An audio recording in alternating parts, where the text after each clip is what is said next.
anak kelas 3 semuanya, kabarnya semoga anak kelas 3 dimanapun berada tetap sehat-sehat semuanya ya. Dan juga bapak ibu guru tetap semangat menyampaikan materi pembelajaran buat anak didik kita semuanya, dan juga buat orang tua dan didik kami. Buat semua yang menonton video pembelajaran ini, tetap sehat-sehat, salam sehat buat kita semuanya ya. Kali ini Bapak akan menyampaikan materi kelas 3 SD, tematik kelas 3 SD, tema yang ke-7 perkembangan teknologi, subtema yang kedua perkembangan teknologi produksi sandang. Ini pembelajaran yang kedua, ini ya, pembelajaran kedua di subtema yang kedua ya. Di sini ada wacana ya, mengolah bahan dasar pakaian. Indonesia kaya akan bahan dasar pakaian. Ada serat alami yang berasal dari kapas, daun, kayu, batang pohon, kepompong ulat sutra, dan bulu domba. Ada juga bahan dasar berupa serat buatan seperti nilon. Dahulu, bahan dasar pakaian diolah dengan cara sederhana. Daun dijemur hingga kering, kayu dipukul-pukul hingga tipis, kulit hewan direndam dan dikeringkan. Semua diolah menjadi pakaian. Saat ini, bahan dasar pakaian diolah dengan cara modern. Bahan dasar diolah menjadi serat, serat dipintal menjadi benang, lalu benang ditenun menjadi kain.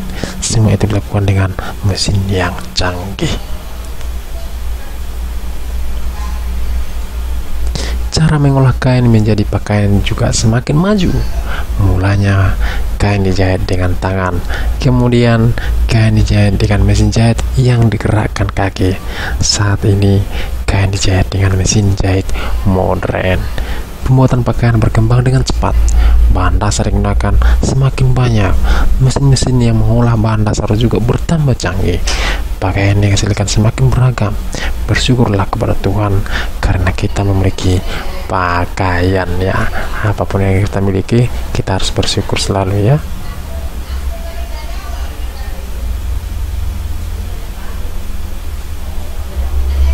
Oke, tuliskan isi cerita dari setiap paragraf. Iya, di sini sudah Bapak buat ya isi ceritanya dari setiap paragraf ya.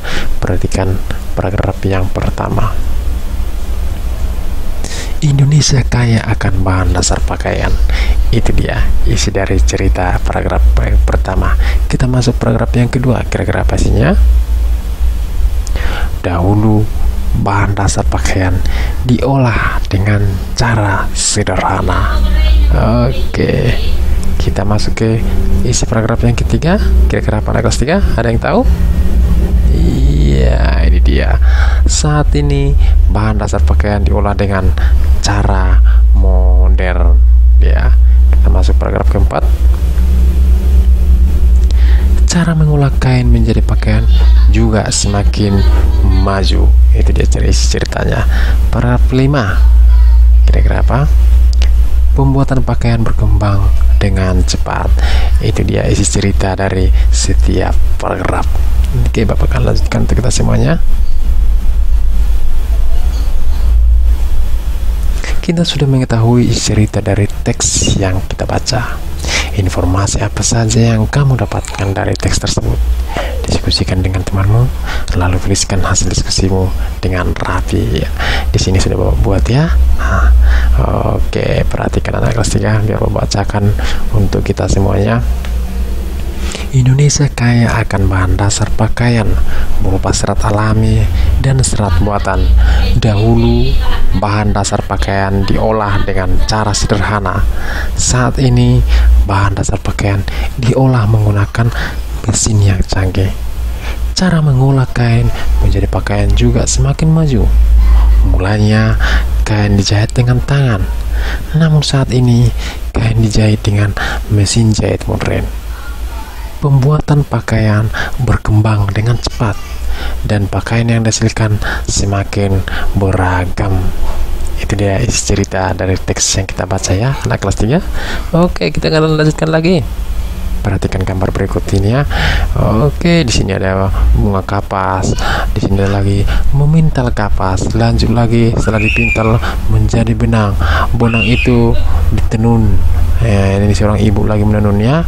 Setelah ditenun itu menjadi kain. Kain itu dikerjakan lagi supaya bisa menjadi baju ya. Harus dibuat dulu polanya.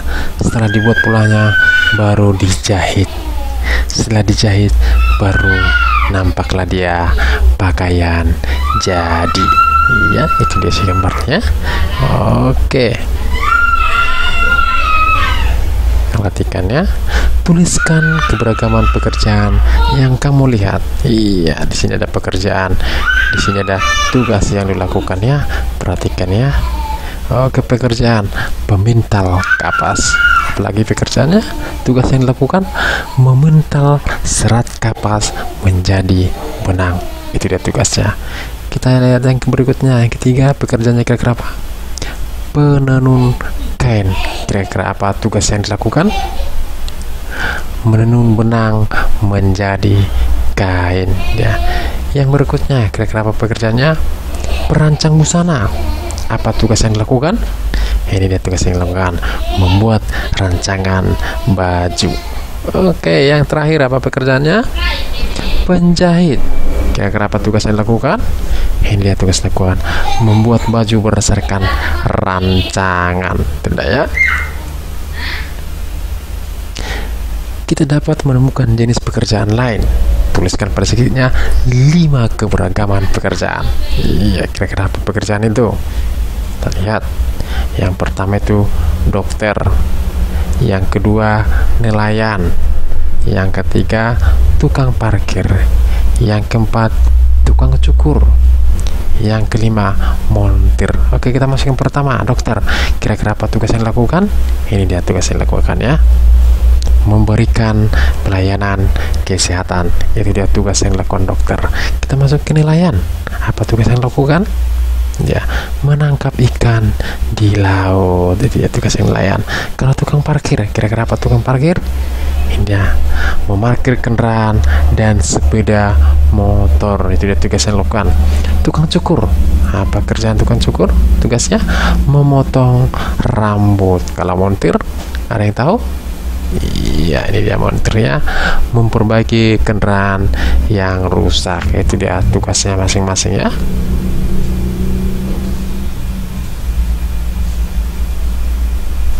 Edo bersyukur karena ada orang yang membuat pakaian.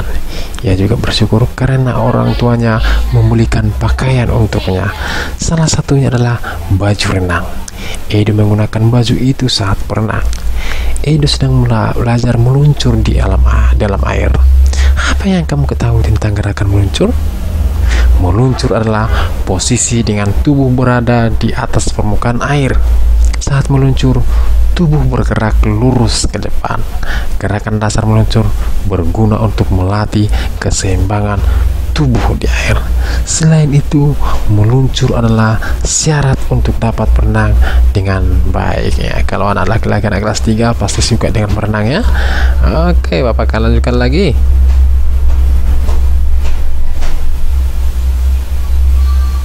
Iya, apa saja yang kamu ketahui tentang gerak dasar meluncur?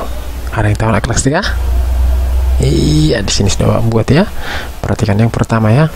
Gerakan meluncur dapat dilakukan dengan cara berdiri tegak membelakangi dinding kolam. Itu dia ya. Yang kedua kira-kira apa? Iya, dia saat satu kaki menempel pada dinding, salah satu kaki menempel pada dinding. Iya, itu dia tentang gerak dasar meluncur ya. Yang ketiga apalagi? Iya, kedua lengan lurus ke atas dengan ibu jari saling berkaitan. Itu dia. Oke, ya. Yang keempat, kira-kira apa yang keempat? Ambil napas dalam-dalam. Tolakkan kaki sampai tubuh terdorong ke depan. Yang kelima apa kira-kira? Kepala berada di antara lengan saat di dalam air dan saat meluncur. Tubuh bergerak lurus ke depan. Itu dia gerak dasar meluncur. Demikian materi kita untuk hari ini.